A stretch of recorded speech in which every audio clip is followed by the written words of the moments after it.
Bane of tuberculosis treatment in Kwale County, the culture and religious beliefs of the people in the region. The Kwale County people have been counting down losses due to the spread of tuberculosis. The community's very existence is now under threat, and the condition has left tens and thousands of children and families in a life-threatening condition, while others get the wrong treatment from unqualified healers. Here is a feature just to get a glimpse of the conditions in the area. Let's take a look.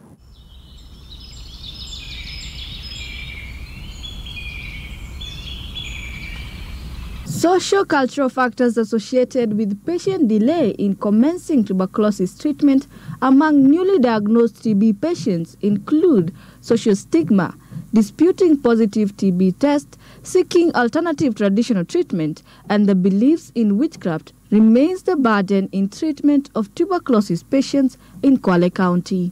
Living with tuberculosis is not an attractive proposition by any standard. No one knows this better than Asha Mohammed, a 32-year-old mother of 4, who we met at the Lunga Lunga Sub-County Hospital in Kwale County following up on her son's treatment. She says when she delivered Hussein, her last-born son, about 2 years ago, she noticed that the child had difficulty in breathing and always had a very high body temperature. At home, the young boy would cry the whole night, and after 1 week, they had to go back to the hospital to try and find some medical advice. The child's grandmother said the boy might have been bewitched, and that was the beginning of all their troubles.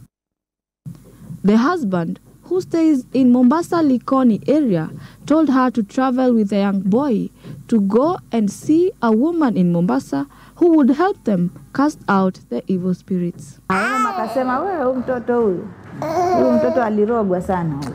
Kwa hiyo nataka anzishe hizi dawa. Akantilia dawa nyingine nyeusi kwa mkebe nyingi, alafu na zingine akamuosha hapo.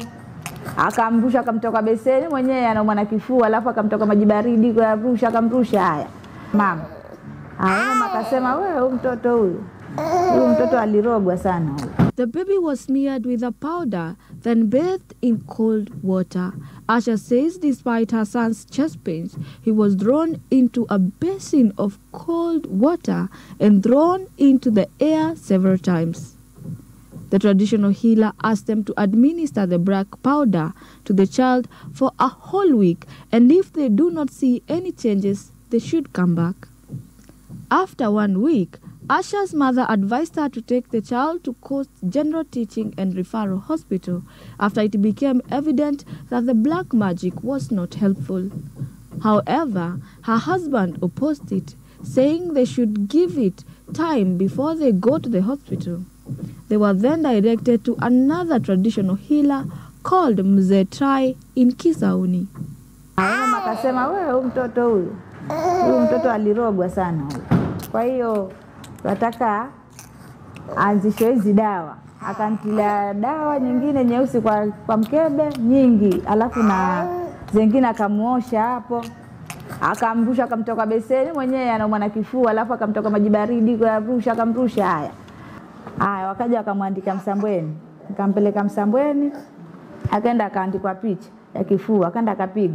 Alafu ngarudi nyumbani, alafu shangazi yake bwanangu akasema ngoja tumwambie shangazi pia ni mtibabu mzuri sana shangazi. Akamwangulo shangazi. Akampigia simu akasema bibi yangu atakuja kuja umwangalie sababu huyo mtoto asikii vizuri. The traditional healer asked them to bring 2 cocks, a red one and a black one. Akaenda akamwangalia naye akasema huyu mtoto ana ile shetani ile ambalo mtoto zikutembea hataweza kutembea wala takuwa ni mtoto kutoka nyute tu. Kwa hiyo hapa nitakamletee kuku wawili, mmoja wekundu wawili, majogoo juu na mweusi mmoja. Haya, sasa pale kasi na kuku pale mimi. Tukakafanya ile first aid, kwanza kampa 900 vidada vya pale kwa noronga kampa 900. Kampa 900. After the 3 attempts to visit traditional healers, Asha decided to visit Lunga Lunga Sub-County Hospital for medical attention, and the doctors referred her to Msambweni County Referral Hospital for x-rays. Sema basi mambo si ugango maisha, basi sasa nirudi kwangu. Nikarudi kwangu nyumbani. Haya, nikaporudi nyumbani nikaja lungalunga tena. Nikaja ngamleta hospitali hivyo hivyo, bado wanamwandika tu vidawa vipiritoni na amoxicillin hivyo hivyo. Akaa narudi hivyo hivyo, mara namregesha tena. Haya, wakaja wakamwandika Msambweni. Nikampeleka Msambweni, akaenda akaandikwa picha ya kifua, akaenda akapigwa. The young boy was diagnosed with tuberculosis and immediately placed on medication in August.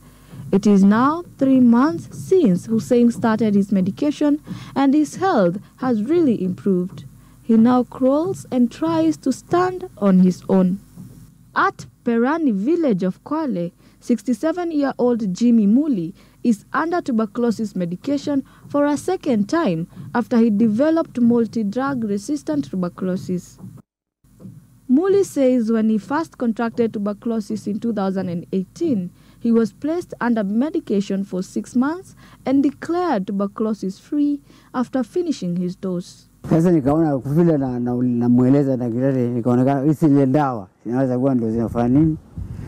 Sasa jana ndio nikakeuziwa dawa, nikamwambia niwe na meza safari moja zote, alafu mpaka jioni, mchana hakuna cha kunywa, kwa sababu nilikuwa nakunywa usiku na asubuhi.